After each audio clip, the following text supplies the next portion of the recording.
This is Life's a Pitch TV.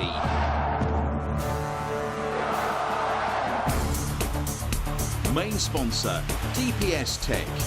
Also supported by Lackens, all about hearing. Forward Floors, Ginger Pickle, Fred Olsen Logistics, The Dove, Segford Golf Club, Ashford Wright, John Keeble Cars, Venue 16, The Hudson Group, Come Hither Design, Sound 4 Pro Audio, and Suffolk Sound. Our charities this year, Cancer Support Suffolk and the Ipswich Town Community Foundation.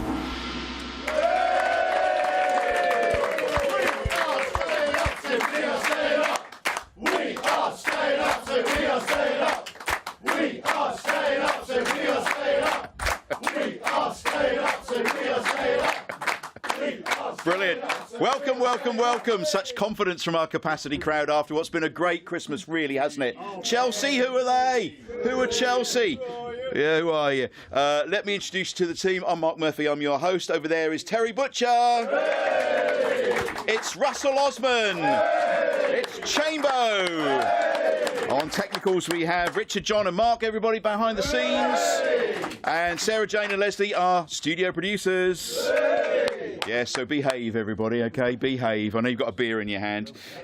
We've got a capacity crowd like no other. Welcome, the Churchman Stand, sponsored by John Keeble Cars. And the North Stand, sponsored by Ashford Wright. We are on YouTube, we're on podcast, and we're on Suffolk Sound. So wherever you're watching or listening, you are most welcome. Don't forget, if you are on YouTube, to like and subscribe to the page and put some comments underneath if you're watching on YouTube. We'd love to get your comments as well. We do need a special guest, and please give a big round of applause and a big cheer. Our special guest this week, whose phone was going off? Yellow card. Former Town Chairman David Sheepshanks.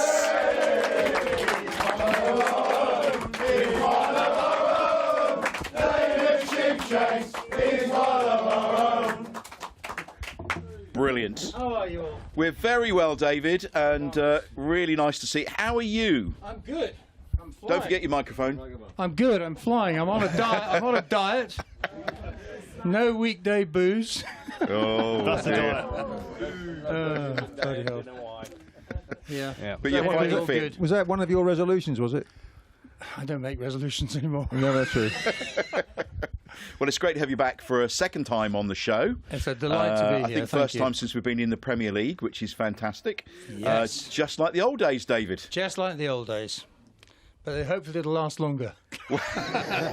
You said that. We couldn't possibly comment. I did say that. But it is lovely to be back, though, isn't it? And you must really, really be enjoying it like the rest of us. I'm adoring it. It's, the Premier League is, when you come back, you realise it's the only place to be. And I mean, we had great fun coming up, but this league is something special. I mean, the problem is that it's brutal. It's utterly brutal. And you see great performances. You know, we've seen quite a few really good performances by the Town this season where we've got nothing out of it. And I think Kieran said, or somebody said anyway, you play 9 out of 10, it's not good enough. You've got to be a 10 out of 10. And it's look, how many games have we lost, either lost a point or lost 3 points in the last minute? And but it's tough, isn't it? And it's not that we haven't played well. And, these are players who are giving their all. And I don't think you can doubt the attitude or the commitment or for 1 second. And they've got a brilliant coach and team behind them, preparing them for it. And what I'm really excited by is that we are actually little by little getting better and better and better. And if you really believe that is the credo, which I know Kieran does and I do, and I'm sure all of us do, then ultimately you win. And, I believe that. I really do believe that. And I think the Chelsea game proved it. It's a bit different this time because you're just watching, whereas before you were heavily involved. So you can just sit back and just enjoy. Do you do that? I still kick. I couldn't play football like you guys could, but I I kick every ball. I'm sure you do. I mean, I kick every ball, head every ball. I still feel the tension, and you know, so I mean, yeah, sit back and relax. I mean, the one thing is, of course, I don't have to worry about the the business side and all that, and that was huge. But this club is unrecognisable now. I mean, we've got money. Yeah. we never ever. I know it's not just about money, but we never ever had any money. Not even in the Cobbold days. There was no money in the club. Plenty of wine though, but yeah. there's no money. There was loads, but you know, yeah. I think there's something all four of you have got in common. Chambo, especially. You know, you'd like to have had some money there, wouldn't you? I also thought you were talking about the wine, but yeah, no, of course. It's like you say, even in the space of like 2-3 years, it's unrecognisable. But to see where it is now compared to David's time is scary, and it must be still heavily involved and his emotions. But not having to deal with the monster that is now with the amount of staff. I went and watched the under-23s game yesterday, and the amount of staff that I saw there, I think it's just go to the club shop, grab a black tracksuit, and you're in. So I thought about going to pick one up. I mean, it's such a big setup now, isn't it, David? Compared to certainly Terry and Russell's day, when there were two men and a dog running the place and doing it brilliantly. A few more in your day, but now that's what a Premier League outfit's all about, isn't it? It's huge, and I can't remember the numbers now from my day, but Mark quoted the other day. Mark Ashton quoted that when they took over 3 years ago, the turnover of the club was 16.5 million, and this year it'll be 165. So it really, that puts everything into perspective. I mean, it wasn't the same numbers, but it wasn't a dissimilar difference when we got promoted, and of course we went into Europe after year one. Keep your money. But nevertheless, it's transformational financially. But the difference here is we're not only making the money as a club for the success and reaping those rewards, but the financial stability is behind the club, and we never had that.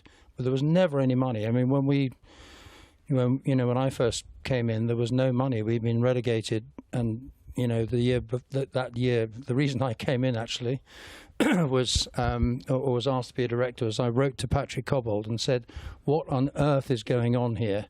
And it was after Terry had famously kicked the door down at West Ham. And I think I'm right. I don't want to take your name in vain. Yeah, it cost me about £1,500, but thanks for the memory. Yeah, thank you. But no, but it was your passion, and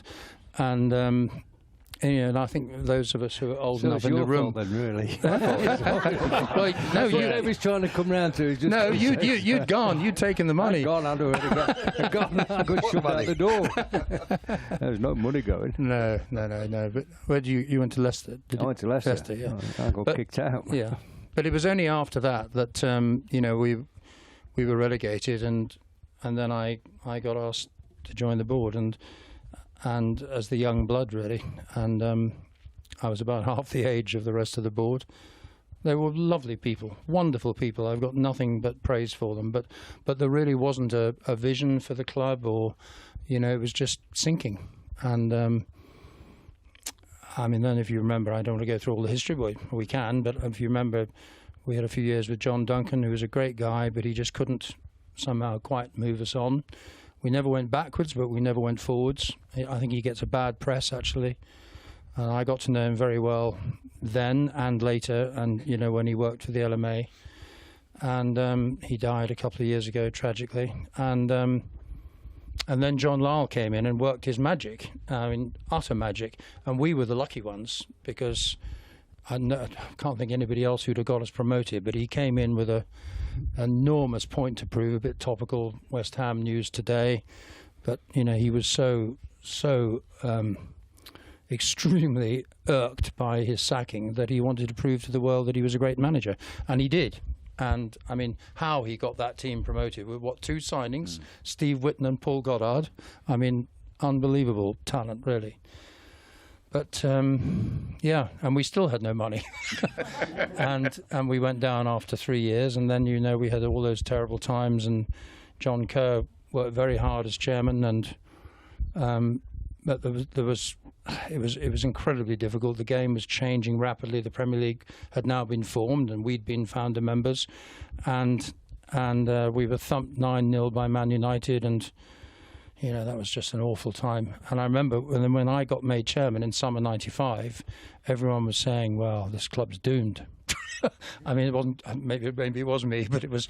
But there was no optimism anywhere. And I remember that season we had one game when we had only 7,000 as a crowd. I mean, that's how bad it was. Who was there? And I was there. Yeah.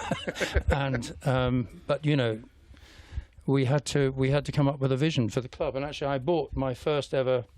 I found this today. I'm not going to read it out, but my first ever programme notes when I was made chairman in August '95, and the things that I said that we would do. And I'll just read the first one, which was to confirm 100% commitment and responsibility from everyone on and off the field, and to ensure that everybody at the club is fighting the same corner. And it was just because at that time there was a sense that there wasn't really any fight. And we were going down with a whimper, and we had to turn it around. And I came up, with lots of other people, but came up with this 5-year vision. Went public, and some of the directors said, "Oh, David, I wouldn't do that." My wife said I wouldn't do that, and I said, "No. If I've been made chairman, I'm going to make. I'm one of the board, but I'm going to make ourselves accountable." And let's put our marker down, say what we're going to try and do, which was a 5-year plan, and somehow we made it. Yeah. And you can go on. I'm talking too much. No, not at all. No, I mean they were fantastic times getting up into the Premier League. It was just season after season after season at the top. Then eventually we made it through, didn't we? Which was incredible. But hearing you say in your programme notes there about everybody pulling together, that was the mood music from Mark Ashton when he arrived, and I think we are all together now in a way like perhaps we've not been ever before. I don't know. I love it. I think we were actually around 2000, 2001. We really did come together, and it was tragic that it was cut short. I talked before when I was here. I think. We can talk about it if anybody wants to, but Europe sort of came too much too quick, and we just weren't in a position to handle it really, and we made some decisions and brought 1 or 2 players in that you can all talk about who we unquestionably would not have brought in had we not been in Europe. And I think the dressing room changed, the dynamics. There were a lot of things happened. Don't know whether you remember Luke as a young man looking on, but. Yeah, it's interesting. I was reflecting actually about, if I just move it back a little bit, a comparison to George's team, because the team that he put together, and there was a bit of mutating as we went, but the team he put together in '99, 2000 was, and 2001, I mean, it was an exceptional team. And I think back to the team that Terry and Russell played in and led, 20 years earlier.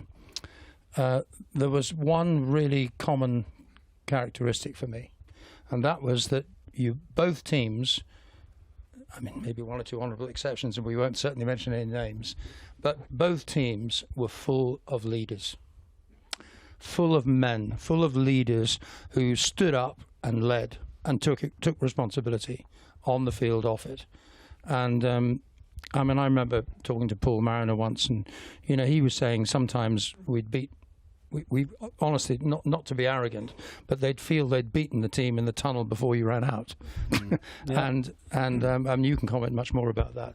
But I do think it's really important actually, and I know that's what Kieran is trying to do now, is trying to build a team of of leaders and people who take ownership on the field, and you can see incoming players like Darren O'Shea and others. These are clearly leaders. They want to be there, like this guy on my right. Yeah, just going to mention that as well. Yeah. I mean, that's so important, Luke, isn't it? Yeah, it is. But I think you have to, if the manager can recognise that that's what he needs, that manager has to have that confidence in himself to allow his players to lead and set examples and make their own decisions. So when you are in those positions, the 3 managers that Kieran now and obviously the 2 previous when we got promoted, they're men that know each and every sort of emotion that they have themselves, so they have the confidence to allow players. And I think there's a lot of that nowadays in football. Not many managers allow players to probably be themselves and make as many decisions as leaders sometimes have to do on the pitch and during build-ups and weekly training. So I think that's, to have a group of leaders, you have to have a proper solid personality at the top of that tree. And Russ, you had them all over the field, didn't you? Well, we did, you know, but you grew up with that sort of environment on the pitch, and at the time you didn't really think of them as leaders, just as strong characters that were making sure everybody was peeing in the same bucket, so to speak. If you made a mistake, they would be told. Yeah, you know, and if you made a mistake, crikey, they were at you straight away, you know, and they were merciless, really. It was a tough school, and you know, you had to keep your standards up, you know, and it was tough going sometimes, you know. But when you got Kevin Beattie there, Alan Hunter there, Mickey Mills there, you know, then Terry comes in, and people like that, is people that you're working with on a daily basis, but it's playing football. It's only playing football. So what a fantastic job it is. But come a match day, it was a whole different ball game. It really was serious stuff, like. And the difference was, I mean, we were playing in those days for your mortgage. You know, later on you started getting a little bit more money in the game, but not anything like what it is now. But we were having a fight to get your bonuses for the end of the month, so that you've had a good month, you can pay your mortgage, you can have a little bit of extra cash in the pot, you know. And I don't think sometimes the results actually affect the players too much. I don't think they're on a £50 win bonus anymore. Or if they are, they don't notice it. That was a lot of money, £50. But I was the one that kept missing the bucket, though. So I'm surprised. I'm surprised I wasn't booted out. On purpose. I mean, times were tough then. Very tough, very tough. But no, down the back of your legs again. Obviously, with our generation, we came through the youths, and that was the progress that the players made. And obviously, with Luke coming, it's more to do towards after us, and also now that it's all about recruitment, getting the right recruitment, and being at the club and learning the club's history, but learning, you know, what its target is, what your 5-year plan, what is the goal, you know. Obviously the goal is a white thing at the end of the pitch, but I mean, what is your journey going to be? Yeah. Where, you know, what's your target?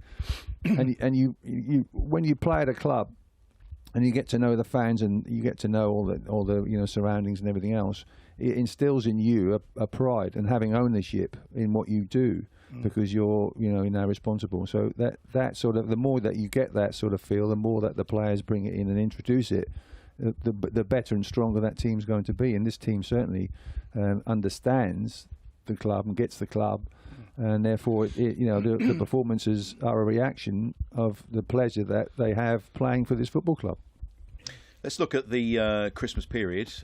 Chamber, what do you make of our results over Christmas? Well, obviously the standout one is the Chelsea win, and I'll be honest, I could not see that coming. I thought Chelsea had been brilliant over the last few months, but the way we set about that, and I've definitely noticed a change in tact in how we're preparing for games and how we're approaching games, and definitely a bit more defensive, a bit more pragmatic in terms of, it's not let's go toe for toe and see who comes out on top, and then we've got to have the perfect game to get 3 points. It's almost like we've got the ability to be tough, resolute behind the ball, and we've got the quality and pace and power and strength on the break and quality, obviously, to take the chances when they come. I think that's the thing with at the start of the season, it was a back four, and then, you know, they were playing like they were playing the previous 2 seasons. Yep. But they weren't getting all that possession. They had more possession, but now they're getting less possession. But they seem to be happy with that. So now, especially away from home, they've gone to a back 3, so which ends up as a 5. Yeah. But the way that they break, the way that they win the ball down and frustrate the opposition, and the pace of the attacks, and the way that the men get up, very athletic, very fit, which they have been over the last few years, is really, really impressive. And that's the bit that really excites me for the you know, latter part of the season, is that we can go into that confidence knowing that this is a formula that has worked for us and is starting to work better for us, and everybody has more of an understanding. So the problem for Kieran now is getting the players to come in this January window and introduce them and get them to know and learn it, and then that'll add to the strength of the team. I just think they're just gaining confidence week on week, and we're so in for the fight. We're not detached like a Southampton. We are right in where I think they'll be delighted where they are. And I think Dave mentioned earlier, they're getting better, and even if it's that slightly and it's a little tweak of, and credit to Kieran, we've had to change something, albeit the Fulham match, we're disappointed in the way but again, that was just shades of what we'd been doing up to the Christmas period, leaving ourselves open, still chasing a winner when we're 2-1 up in the 90th minute. Just stay in your shape, like defend for your lives almost, not gung-ho, leaving spaces, because when we felt comfortable, we're playing really well, that's when you're most vulnerable, and we found that out the last few months, but it definitely seems that we've turned a corner in that respect. I noticed a change before we kicked off against Chelsea. The atmosphere, team selection, the goalkeeper change. We kicked off and the ball's gone a little bit longer, a little bit quicker, and all of a sudden there seemed to be a positive surge from the crowd who were probably going to be a little bit more trepidation about their feelings towards the game if we'd have not made those changes, if you know what I mean, without wanting to single out Muric or anything like that. I think it was the right thing to do was make the change, and Christian Walton's coming in and he's done really well. But I think it gave the crowd a boost, that team selection. Yeah. Got them going, everybody started going forward, the whole place was buzzing, ready for the game, and it just took off and it just went from there. And then I agree with Luke about the Fulham game at 2-1, the game's over. If my left wing back had gone over the halfway line in the 90th minute, I'd have strangled him. I'd have just said, we'll come to that in a moment or two. Here. We'll come to that in a moment or two. I think we should talk about a strength, though. I mean, not just to pass over Chelsea's game, because you raised that, Mark. Something else, wasn't there? We saw, at least I saw, one of the best centre-forward displays I've seen for a long time, and I must say it brought home to me. At the end, I had to leave just on the whistle and dash to the car, and I just heard our friend Mick, your former illustrious captain, talking about it, and he said, I don't know if anybody heard this, well, we were probably all in the ground still, but he said that it was one of the most complete centre-forward performances he'd ever seen. And he said you had Ray Crawford, David Johnson, the old David Johnson, well, maybe the new one too, but the David Johnson, bless him, who left us, Paul Mariner, I mean, all of them. This was an unbelievable display of centre-forward, performance. And, I mean, I thought it was interesting, I read afterwards, you maybe all saw it, that Kieran had said something to Liam about being a leader of the line, or being a leader of the team at number 9. And whatever he'd said, it obviously given Liam the added confidence. So it was brilliant leadership on Kieran's part and the coaching staff and whatever. And he's gone out and done it. I mean, it was thrilling. I was hairs on the back of my neck watching him play. And I don't like to single out single players because it's all the team, and they all played. Christian Walton, Amari, all of them played their part. But it was, and I meant to mention about leadership earlier. I think Sammy Morsey's a fantastic captain, and he's in your mould. And Luke, sorry, thank you seriously. Very much. And but we're very blessed to have these guys, and it wasn't disheartening. And I think any player, you say it'll be tough, it will be tough in January. Well, he's got one already, hasn't he? Godfrey. But hopefully, what anybody will look on and see this team, they'll think, well, I will join. I would like to join because A, I want to work under Kieran, and B, I think this team's going somewhere. Let me just ask, let's stick on Liam Delap, because he is, everybody loves him at the moment. He's just having the most amazing season. We've got 3 great centre-backs here. Chamber, would you like to go up against Liam Delap? No, absolutely not. Absolutely not. He'd make me laugh, though, with the way he goes about it. I'd be like, I'd have to be switched on upstairs because he's never looking at that ball when it's travelling and you're trying to get in the line and head it. You're just seeing him like almost smirking at you as he's running, and then he just hits you and spins and controls it. The way he holds the ball up, the way he brings people into the team, into attacks, the way he can drive with the ball, the way he runs the channels. He would chase his own flick-ons at the minute. But I think that's the belief that he's got, and that role and responsibility. I think he came into the club. There was a little bit of maybe, how do I say it?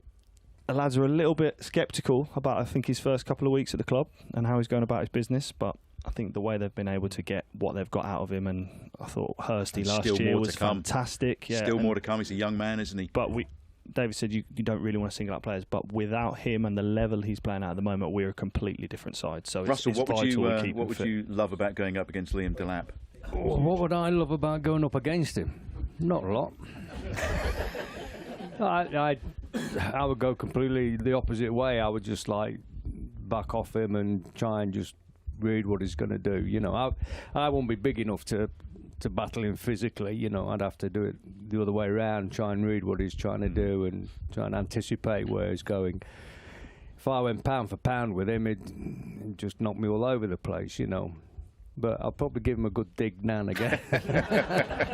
You could get away with it then. Like, you know, Just let him know you're there. You can't do it now. That's the problem. So you've got to be clever. But sorry, Mark. Just what it is he's such an unknown quantity for probably us as fans and even the squad that he's playing in. But the opposition, unless they've done their specific homework, they're going to think, I'll bully him. Because these boys in the Premier League are massive. They're physical specimens. So they think, I'm going to bully him. But when he hits you, you're like, oh, now I've got to prove to everyone I'm stronger. So they'll come again, and he'll be ready for that. So he's already ahead of them. He gets to be involved in a physical fight, and then their head gets switched off. But he Spaces set a open marker up. really early against Fulham, didn't he? Pretty much from kick-off. Yeah. Exactly, You and know? that's what they absolutely. They'll be like, okay, we'll have a fight all day. Well, he's got you then, because your mind's not on the game, and that's the perfect place to be. That's what he wants. Yeah, exactly that. Butch? Well, first thing I would introduce him to my elbows.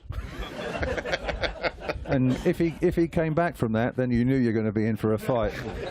So a little tester early doors, that'd be a good one. Yeah. But you know, I would relish it more because that's the sort of centre forward I like to play against. But any quick ones was down to Russell. It was his job. But it was, you know, I would look forward to it. But at the same time, I would know that if this guy comes back, you're in for a possibly a difficult time, and I would admire that. And I think he has the capacity to do that. But did you know in the Premier League, there's only one player who scored more goals than Delap, and that's Palmer, Cole Palmer. So from an English point of view, an English national team point of view, you have to look at that and say, when he's played under 19, so you know maybe in come March he'll be in the squad if he continues doing what he's doing for us. He has to be in the squad. What I like about it as well, it's taking you back a few years to the old-fashioned centre forward. Yeah, absolutely. He's saying that there is still a need and a place for a player like Liam Delap, like Paul Mariner, in the modern game. You can play with an out-and-out centre forward, a leader, a target man, somebody that's going to get onto the long ball, hold the play up, bring other people into the game, lead the attack, be a bit physical. That is still part and parcel of the game, and he's showing it. He's a bit of a blend, isn't he? He's a blend of the old days and today, because he's very cute to go down and get penalties, as we've seen, to our benefit, which is lovely. I'll tell you one thing. How many times does he hit the target, though? When he's one-on-one and being pushed out to a tight angle and thinks, well, I've got no option, I'll just see if I can get a shot off on target. Crikey, he's the target all the time. And there's plenty of force behind that shot as well, isn't there? He's made some goalkeepers, had to make some very, very good saves recently. And I think from the ladies' point of view, he probably has the best thighs in the Premier League. Would you say, ladies? Would you say? Toys. I think we'd all appreciate that in this day and age. Who used to have those in your day, Terry? The shorts were short enough, weren't they? The shorts were short, yeah. It's a bit of a false judgment, really. Obviously, isn't it? Hurst is going to be back soon, which will be great. Yeah. I'll come on to where you would strengthen in a moment or two, but I just want to go back to the Fulham game because Russ touched on it. 2 penalties that we gave away. What are your thoughts, Terry, on those 2 penalties? Stupid. Utter stupidity. Thank you very much for sanitising that for the show. Yes. Well, the word began with S, but it was not stupidity early on, yeah. But no, that was a disgrace. I mean, you can't give penalties away like that so easy, and goals so easy to the opposition, because Jimenez is a very, very good penalty taker. So, you know, it's suicide in many respects, but you know, I'm sure they'll learn as the term goes. They'll learn from this. But you know, I think as Russell you said earlier, we would probably have a big argument in the dressing room with our hands around players' throats, because you just don't do that. You just don't do that. And for them to do that was poor. It was very poor. But hopefully they'll learn from it. Russ? I was disappointed with both of them. Like I say, Sammy stuck his foot in when it wasn't needed, you know, and a little bit clumsy. One of those things. You're away from home. You've got to tread a bit carefully these days. You've got to be careful what you're doing in and around the 18-yard box. It wasn't as if he was in a real desperate situation where he needed to make the challenge either. And then Leif Davis, well, he does it far too often for my liking, you know. And he went ploughing up the field on the 90th minute. Surely somebody should have come and covered him. There were enough defenders in the team to come and cover him, weren't there? He didn't need to have to. It didn't need to have to go, Mark. Right. With 2-1 up in London, at Fulham, away from home, the game is in the 90th minute. They don't need him up there. We've just got Jack Clark on. Jack Clark's gone on and smashed one great against the post. Fine. But our left back now, one of 5 at the back, you'd think they would be playing there, you know, 2-1 up away from home. He's going to stay in the half and just see the game out now. Manage the game. Not go up there looking for a rebound off the post. And then I would have expected him to try and get back a little bit quicker than he did. I know it's the last edgings of the game, but he's got to make an effort to get back in. When he did eventually get there, he's a bit labouring and sticks his leg out. But he shouldn't have been up there in the first place, in my opinion. Okay. Jambo? Yeah, I think you can make the point for that, but there's a long way for that ball to travel, and we've got enough players behind the ball. It's an almost like it's a dereliction of duty. If you see your left back up the pitch, it's your job to get someone to fill in, not get sucked across to the ball, watching the ball gets switched, and you're expecting him in the 90th minute. Yes, he's out of position, but then to leave him the responsibility of sprinting the length of the pitch, to then be left 1v1 in our box. It's a team responsibility. Yeah, but you stop it at the root cause. Don't go there in the first place, you know. There is a way to deal with the situation. Yeah, it's not all on Leif. And if he's been asked to do that, because it's something that Jack we continue to do, stick it on the inside of the post and score a goal. But we continue to do it week in, week out. So it's obviously an instruction that's not being dealt with, and there's not many things that I think the staff miss. So that's something that they're continually to allow to happen. So then it's the rest of the team's responsibility. It's a lazy challenge. It's a tired challenge. Exactly. So that responsibility should be taken away from him when people see he's out of position. But he's one-on-one. He's got to do his job. Of course, yeah. The defending I mean, we dropped 2 points because of that, because he's been bought. You know, Jimenez is very good and comes in. Yeah, but we all know why Leif him. Davis is in our football team, and it isn't to leave him in our 18-yard box on his own in the 92nd minute. That may well be, but at times in the game you've got to say, of course that is your responsibility. You will be left one-on-one. But that's happened. And if you don't do your job... Yeah, of course, but that's happened, so it's everyone else's responsibility to dig him out. Like, get him out of jail. Almost like being in a dressing room, isn't it? It's fantastic. Brilliant. Well, I wouldn't stop you. I understand you want to put the blame on an individual, and yes, there's lots of things that happen in the lead up to that goal, but when it's happened... I'm talking about how the team manages the last... But that's my opinion on the goal. I understand that Leif shouldn't have been up at the pitch and he shouldn't have given the penalty away, but he has. So how can we stop that happening if he's going to continue to be in the opposition half in the 92nd minute? That's one thing, and then the next thing is he doesn't do well one-on-one. So you can go on and on and on and on. You know, from the goalkeeper kicking the ball out, and actually it's Jack Clark's fault for hitting the bloody post. Hitting the post. So, but then Leif Davis has sprinted back from the edge of the 18 bar. Has Jack Clark sprinted back and got him in the box? When you're 2-1 up? No, he hasn't. But that's his job. He's just come on as a sub. So why is he not sprinting back and getting him out of jail and defending properly when he's not? You say that all the time. Why didn't he do? Exactly, why did he do this? but you can't just put the blame on Leaf. Mr. Chairman, put the Leaf blame on Leaf. Mr. Chairman, cool, get in here. Look, come on, Mr. Chairman. Come on, sort these boys out. Be careful here. Be careful. You believe? I'm slightly with Luke. That's why you're the chairman. Yeah, it's fine. Look, we will. Terry's right, Russell's right. We were winning, and we had to hold on to it, and I think that's where I'd start. However, my philosophy is always you build on strengths, and that means, which Kieran does, you take the risk of winning, and he's built that into these guys, these players, and they're trying their damnedest to do that every game, and so maybe Leif, I'm not going to criticise him. I think he brings many more positives to our team than whatever shortcomings he has. And he might be flying us on holiday one year. You never know, because when he's training to be a pilot, isn't he? Is he? Oh, I didn't know that. Could be taking us off to the Canary Islands in a few years' time.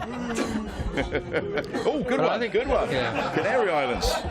Flying up and down the wind. I think it's a team game, and I think Kieran and his team, his coaches are building a fantastic squad, and they're trying to build strengths. They're trying to build belief in the players that they have there. I used to talk to, Joe Royal and others about, his approach to management. He always says, it's how can you make your players believe that they're even better than they are, and can you? And I know that now in my own business leadership coaching that I do. One guy came in. He said, "How many people as a leader of a company, if we're bosses, how many people can you get round in a day, not gratuitously when they deserve it, but get round and say, well done, you did, you're doing brilliantly. How many people can you make feel good about themselves?" And so I think, part of the game, I mean, obviously skills are very important, but part of the game is how you create that belief in people, belief in the players, that they really can go out there and do it. They really do deserve to be Premier League players. Okay, right. It's time now to work out, if we can, the Life's a Pitch TV Player of the Week, sponsored by the Dove in Ipswich.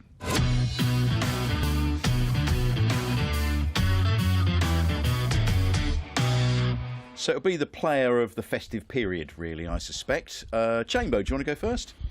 I want Russell to go first, if that's all right. Christian Walton. Christian Walton. Do you want to elaborate on that, or? Well, I just think he's been a catalyst to very good results that we've had. I mean, certainly the ball's been distributed much more quickly, I think, and further away on occasions. Yeah, no, I think he's not done anything wrong. He's made a couple of good saves.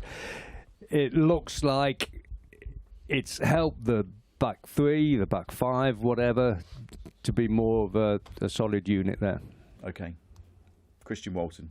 Chambo. Delap. Okay.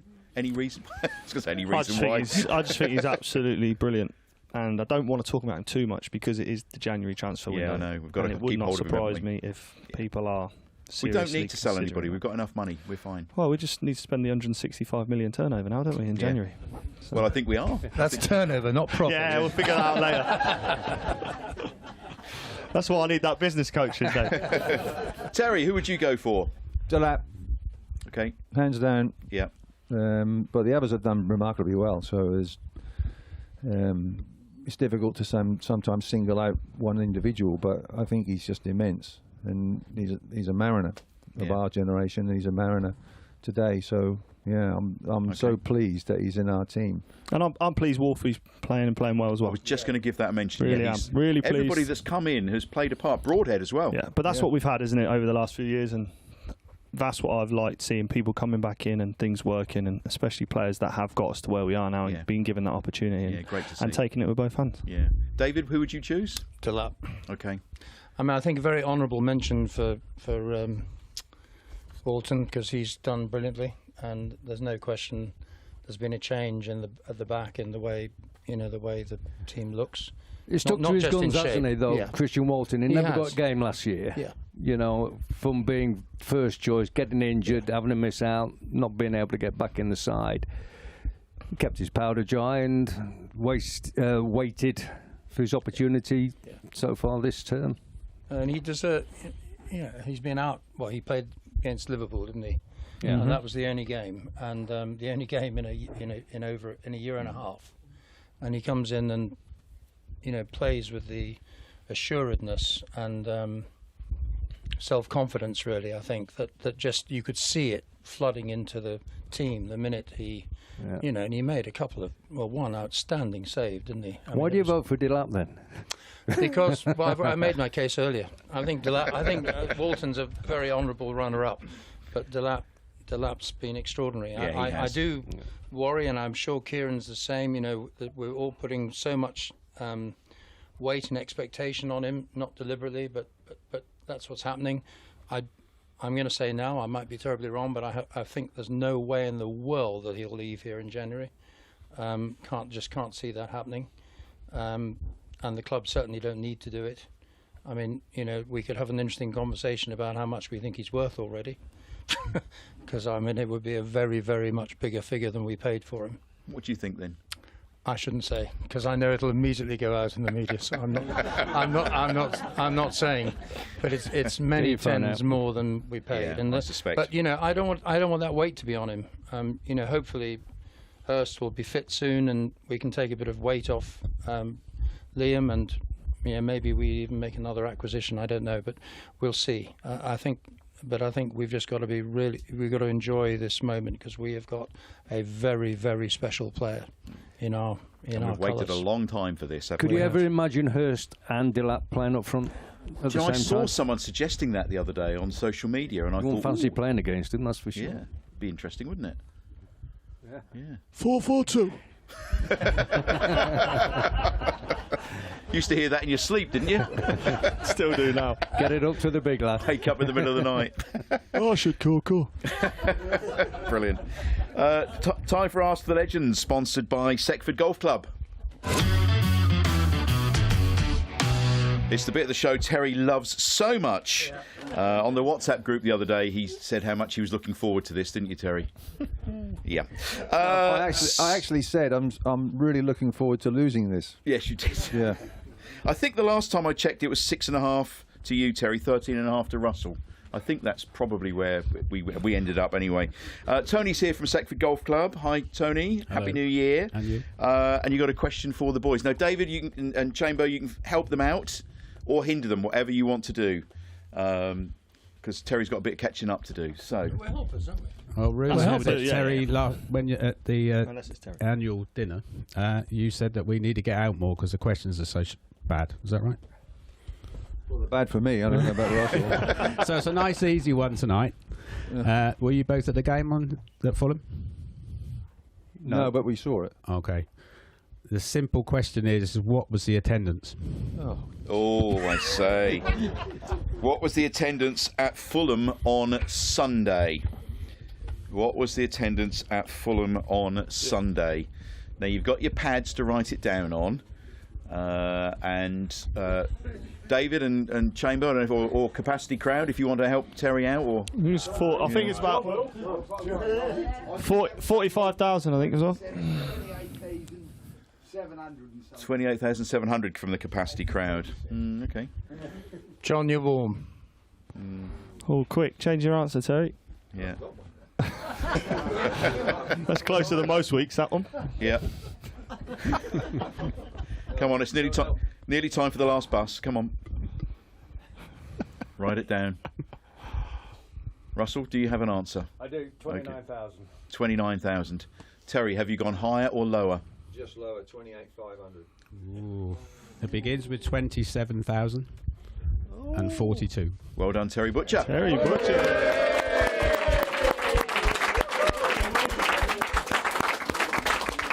Did I hear there's only one Terry Butcher over there? No. Terry is back. Terry is back. Terry is back. I admire your enthusiasm, but I think you're barking up the wrong tree here, I tell you. It's a good start to the new year, Terry. Good start to the new year. Yeah, 1-0 in the new right. year. I'm actually unbeaten this year, so that's quite good. Yeah. Good. And long may that continue. Time for our Table Footy Challenge now, sponsored by Fred Olsen Logistics.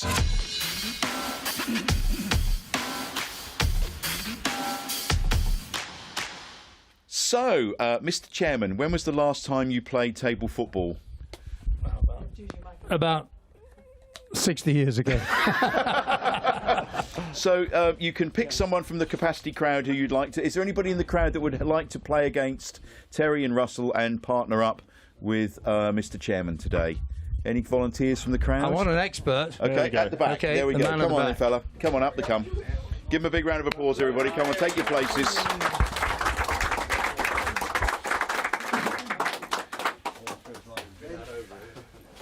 Hello. What's your name? Chris and David against Russell and Terry. So the idea, David and Chris, is that you score as many goals as possible against our two England international defenders. I would get some balls ready in your hand to drop in as well, or pop them in your pocket, some at each end. Are we red because we're like Liverpool? Yeah. Yeah. So, David, you're obviously a striker. So you've got 60 seconds to see as many goals as you can, starting from...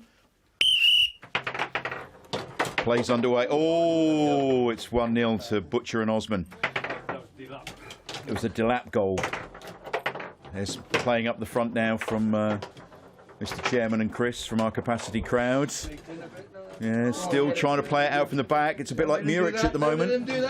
Oh, 2-0 to Butcher and Osman.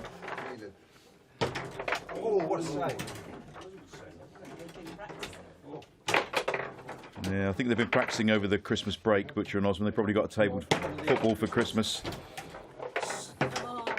Come on, Mr. Sheepshanks. Come on, let's get a goal, David. Come on. We're trying hard, playing out from the back. Well, stop. I'm playing extra time at the moment. Come on, so we can get a consolation goal. Come on. Spin it. Yeah, spin it. Spin for England. Well done.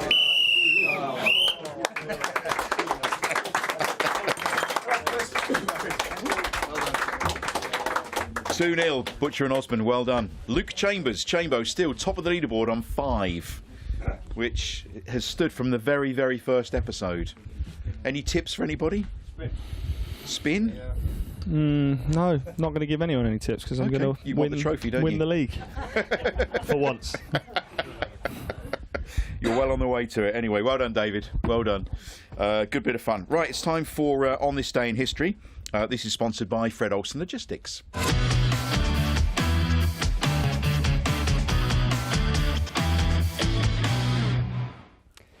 Right, on this day in history from Dan Botton's book, Ipswich Town on this day, we're going to start, I'm going to take a liberty and go back to Saturday the 7th of January, 1978, when Ipswich began their FA Cup winning campaign with a comfortable 2-0 victory at Cardiff City. McMills made a club record 494th appearance, while an excellent display saw forward Paul Marner strike twice. Saturday the 8th of January 1966, Dan Hagan scored the only goal as the Blues defeated Coventry City 1-0. And a little addition here. The legend Dan Hagan was part of the Blues side that won the second division title in 1967-68. He later played for Wolves in the 72 UEFA Cup final. Although the mercurial midfielder was born in Scotland, he became the first Northern Ireland player to benefit in a relaxation of the eligibility rules to play for the country of his father. He will be particularly remembered in Northern Ireland annals as the player who delivered the corner from which Terry Neal scored the winning goal in Northern Ireland's 1-0 victory over England at Wembley in 1972. Can't remember that one.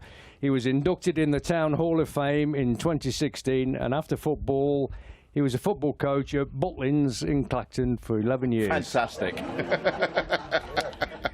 And that is everything that happened on this day. Were you two ever approached to be a football coach at Butlins or Pontins? Or?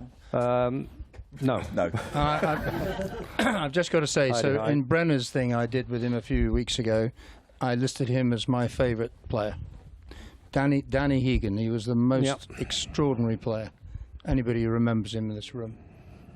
He was mercurial's a good word, but he was a sort of buzzy midfielder, inside right, I suppose you'd call him in the old days. Come winger, but he was phenomenal. An inside forward. Yeah. David, you brought some memorabilia with you. You've brought an old programme that you found. Well, just tell us what you found at home. I just thought it was. Yeah. Get ready to boo, everybody. I'm not allowed to mention the name. Who did we play that day? I think it was a team a bit north of here. Well put. Well But it put. was, Lowestoft. Sorry, Terry. Just a joke. So Russell's picked a couple of January dates. This was Tuesday, the 30th of January, 1962. Anybody know what happened that season?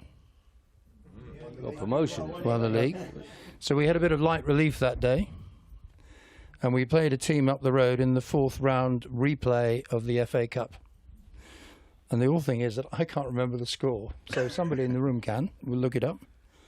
And it was Ipswich Town against Norwich City. And we played in blue and white, and our team is exactly what you'd expect. Bailey, Carberry, Compton, Baxter, Nelson, Ellsworthy, Stevenson, Moran, Crawford, Phillips and Ledbetter. And the Norwich team played in yellow and black. I never knew, and you have to assume that was their colours then. I don't know. Why would they? Why wouldn't they have been in yellow and green? Don't know. Because they should never be seen. Budgie colours. That's why. Yeah. Anyway, so not all things get better. Anyway, that was. Do you want to know their team? Not really. Not really. No. Anyway, David, we don't feature lower leagues on this show anymore. Yeah, nice one. Judging by that look on your face, you enjoyed those Ipswich Norwich games as much as everybody else, didn't as you? much as, and I was thinking about working on my book still, and I'm writing about 07, 08 around that time, and 06, 07, 07, 08, and who remembers Danny Haynes' prowess over Norwich City? He got two, didn't he, in 07, and he scored the winner in 08 here. I think the press dubbed him the Derby Day Destroyer, if I remember rightly. Was he not the Canary Cruncher? Probably both. Yeah. I signed him when I was at Sunderland. Oh, Did you? Yeah, I signed him for the January period. Did you? Yeah, he was useless. That's what he said. I told him that as well, but no, but we've made it up since then, so it's all right. He's a lovely guy. He's a lovely he comes to Portman Road occasionally, and anyway, he did bloody well for us for a couple of years. Yeah, I think he retired after that, to be honest. But, where would you, if you were chairman today and Kieran was coming to you, any thoughts on where you would strengthen, David, or you'd want to strengthen?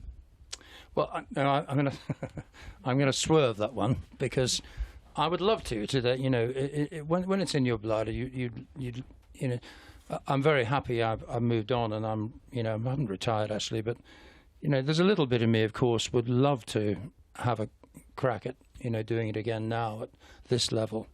And there is something, I think as we get older, occasionally we get wiser, and you learn lessons, don't you? And I would never say, because I'm proud of the fact that I learned a lesson from Patrick Cobbold when I was first asked to be director, and that was, directors direct and managers manage.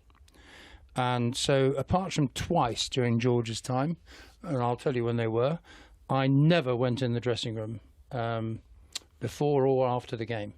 Yes, I was at the training ground regularly beforehand, and knew the players and talked to the players a bit about what was going on in the club sometimes, that sort of thing. But I never, ever went in the dressing room before or after. That was George's domain. And I spoke to George all the time, regularly, and Joe Royal and Jim Magilton later and so on.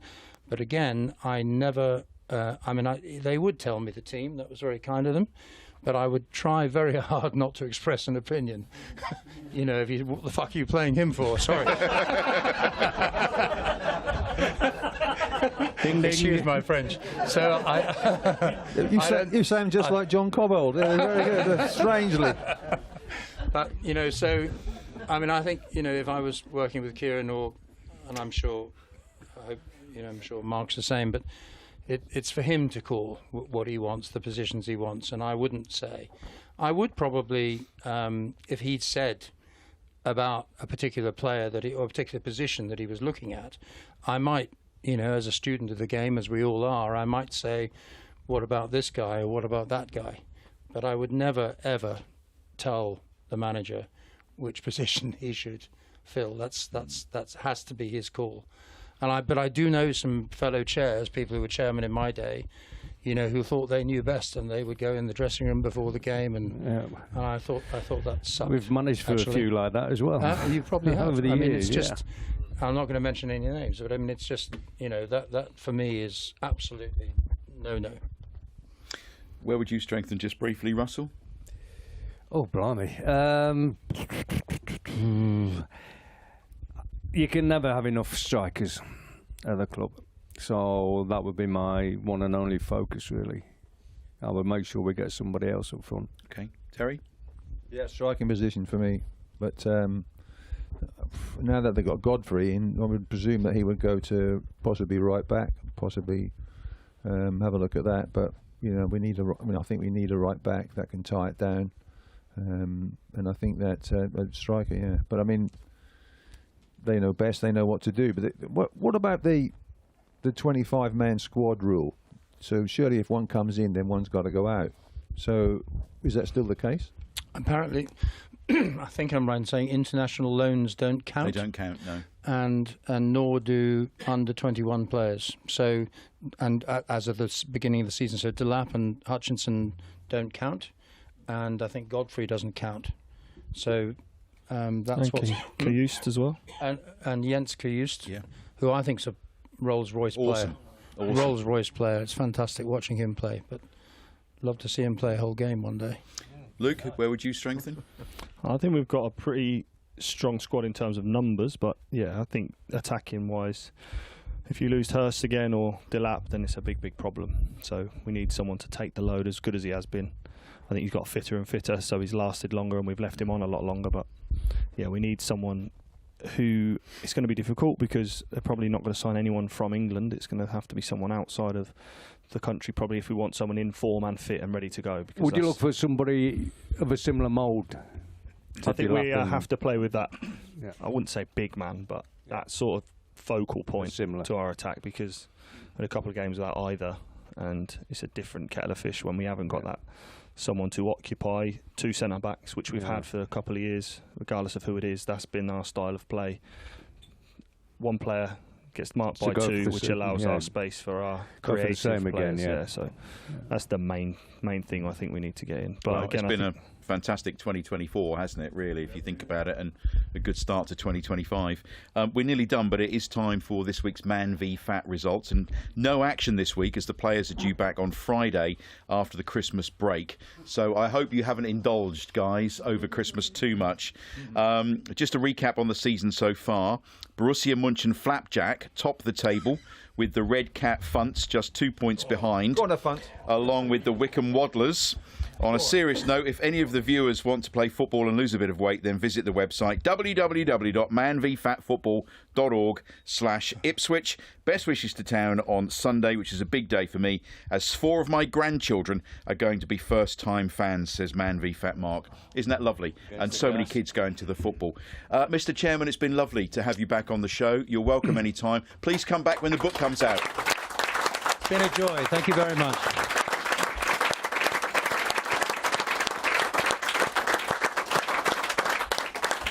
Really, really great to have you here. Chambo, thank you ever so much, as always. Butch and Russ, thank you very much. Capacity Crowd, thank you also. Good luck to town on Sunday back in the FA Cup. We'll be back at the same time next week. And I'll leave you with 2 words. And Capacity Crowd, feel free to join in and chant away. Blue Army. Blue Army! Blue Army! Blue Army! Blue Army! Blue Army! Blue Army! Blue Army! Blue Army! Blue Army! Blue Army! This has been a Life's a Pitch TV production. Main sponsor, DPS Tech. Also supported by Lakens, All About Hearing, Forward Floors, Ginger Pickle, Fred Olsen Logistics, The Dove, Seckford Golf Club, Ashford Wright, John Keeble Cars, Venue 16, The Hudson Group, Come Hither Design, Sound 4 Pro Audio, and Suffolk Sound. Our charities this year: Cancer Support Suffolk and the Ipswich Town Community Foundation.